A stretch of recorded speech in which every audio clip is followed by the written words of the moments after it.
SCO partners free of charge around 500,000 of test kits for detecting coronavirus, as well as non-contact thermometers. And as for Kazakhstan, Kyrgyzstan, Tajikistan and Uzbekistan, we have sent teams of our medics to these countries, and the total number of these missions has reached 9.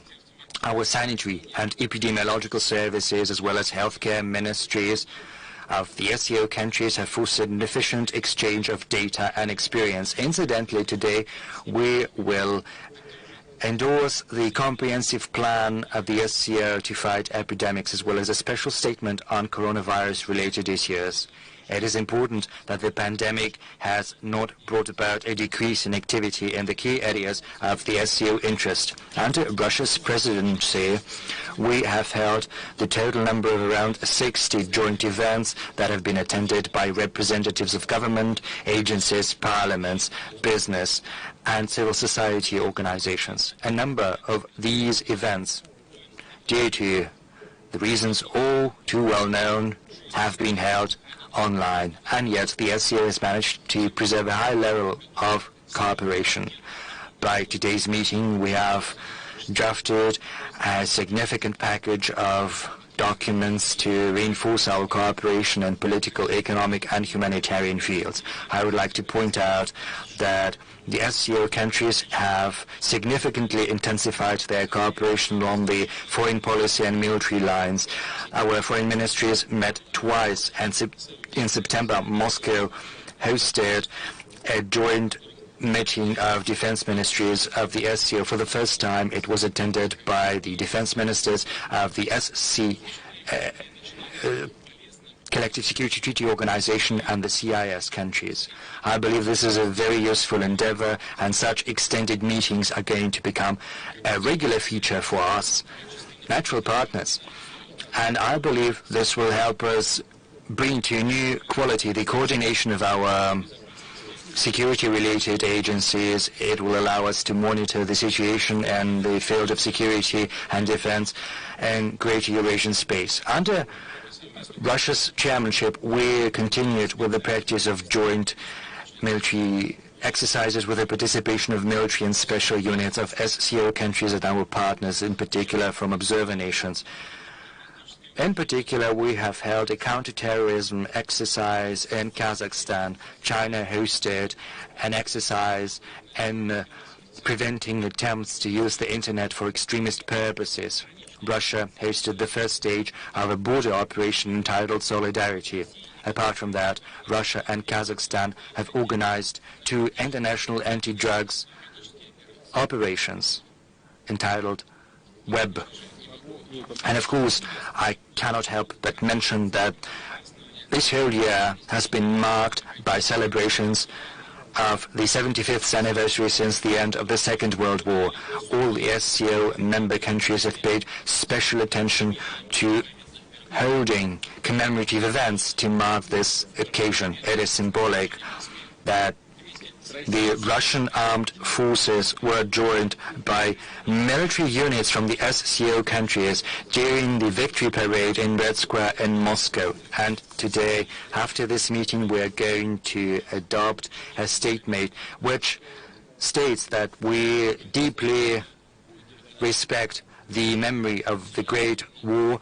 We will highlight the heroism of our nations who suffered greatly and irrecoverably to save the world from Nazism. This is not just a tribute to those who fought against the enemy. It is also an important message to the whole international community, speaking about the unity of our nations and their willingness to work together to fight for peace and security.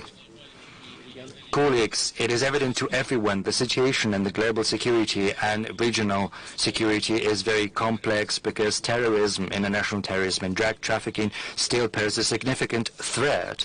We see an upsurge in cybercrime, and the strategic stability system continues to deteriorate. Regrettably, regional conflicts, fierce regional conflicts, are still persistent. Apart from that, we see new sources of tensions emerging, in particular in the external borders of the SCO and in adjacent regions. That is why one of the SCO key areas is facilitating a peaceful political and diplomatic settlement of crises, as well as neutralizing the threats emanating from hotspots. We are still particularly concerned about the state of affairs in Afghanistan. The SCO is doing a lot to help our Afghan friends to achieve national reconciliation, to build lasting, durable peace. We've set up an SCO Afghanistan contact group, which has drafted and endorsed a roadmap for further actions our organization will take in Afghanistan. All of this seeks to assist Afghanistan in building a stable and safe state free of terrorism, drug, crime, and living peacefully with its neighbors. Over the recent years, with the SCO support, Russia has organized a whole series of meetings attended by all Afghan political forces without exception. We intend to further comprehensively facilitate national reconciliation in Afghanistan and to use the opportunities presented by the Moscow framework of consultation that also includes Afghanistan's neighbors, some of them our SCO members, and of course the US is also there. We still see instability persisting in the Middle East and in North Africa, armed confrontation in Libya and in Yemen, the pockets controlled by armed gangs in Syria that are still persisting there, all of this. These are sources of terrorist threat, drugs and arms. And of course there is another issue that merits particular attention, that is the transfer of fighters outside this region. This only exacerbates conflict even further. Incidentally, what is happening in Karabakh right now is a very big tragedy. And it gives me pleasure that I see the contours of a compromise as well as the agreement achieved to put an end to the bloodshed.